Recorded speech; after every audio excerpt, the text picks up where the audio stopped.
Hi friends, இன்றைக்கி காலையிலேருந்து நம்ம இந்த வீட்டு தோட்டத்துக்கு பில்லு எடுத்தது தான் வேலை. நம்ம எல்லாத்தையும் சுத்தமாக எடுத்து முடிச்சாச்சு. கொஞ்சம் பழைய செடி இருந்துச்சு, அதெல்லாம் எடுத்துகிட்டு இடத்த சுத்தம் பண்ணி வச்சுருக்கிறோம். இப்போ மறுபடியும் நம்ம வீட்டுக்கு தேவையான காய்கறி விதையை தான் ஊன போகிறோம்.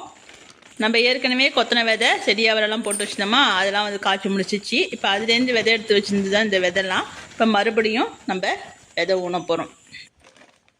நான் அப்படியே காயோடையே பறித்து வச்சுட்டேன், விதையை எடுத்து வைக்காமல். இப்போ விதையை நம்ம தனியாக பிரித்து எடுத்துப்போம். இந்த கொத்தரங்காய் பார்த்திங்கன்னா நல்லா நீட்டாக காய்க்கக்கூடியது, அதுபோல் நிறையாவும் காய்க்கும்.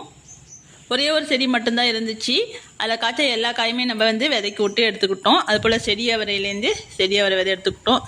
செடியவரை விதை பார்த்திங்கன்னா அந்தளவுக்கு சிறப்பாக இல்லை. கொத்தவரங்காய் விதை சூப்பராகவே இருந்துச்சு. இப்போ ரெண்டுத்தையுமே ஊனி விடுவோம். ஏதாச்சும் ஒன்று ரெண்டாச்சும் முளைச்சி கண்டிப்பாக கை கொடுக்கும். வெயிலை பார்த்தது தான் இந்த பட்டோஸ்லாம் பார்த்திங்கன்னா பூக்க ஆரம்பிச்சிருக்கு. நம்ம விறகடுப்பில் சமைச்சு ஒரு 10 நாள் தாண்டி போச்சு, உள்ளாரையும் சமைச்சிக்கிறோம். இன்றைக்கி தான் மூடி வச்சு இந்த படுதாவே எடுத்தேன். ஏன்னா அந்த படுதாவை என்றைக்கெல்லாம் எடுக்கிறோமோ அன்றைக்கெல்லாம் லேசாக தூர ஆரம்பிச்சிக்கிட்டே இருந்துச்சு. இப்போ வாங்க நம்ம விதையெல்லாம் ஊனி விட்டுட்டு வந்துடலாம். மழை பெஞ்சப்போ கூட குளிர் தெரியல, ஆனால் இப்போ 2-3 நாளாக பார்த்திங்கன்னா குளிர் தாங்க முடியல. சாரக்கத்தான் அடிச்சுக்கிட்டு இருக்குங்களாம். நம்ம கொத்தரங்காய் விதையை கம்பி வேலி ஓரமாக ஊனியிருக்கோம். செடியவரையை ஒரு இடத்துல திட்டா ஊனி விட்டாச்சு. மணி பார்த்திங்கன்னா 5:45 ஆகுது. இவங்க வயலுக்கு போனவங்க அப்பா கொஞ்சம் வெந்நீர் போட்டு வைப்பா அப்படின்னாங்க குளிக்கிறதுக்கு. நம்ம அதுதான் போட்டுட்ருக்கோம்.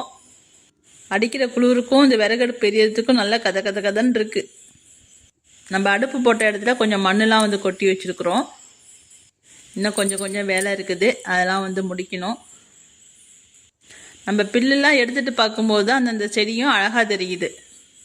இல்லைன்னா பில்லு எங்கே இருக்குது செடி எங்கே இருக்குன்னு ஒன்றுமே புரிய மாட்டேங்குது.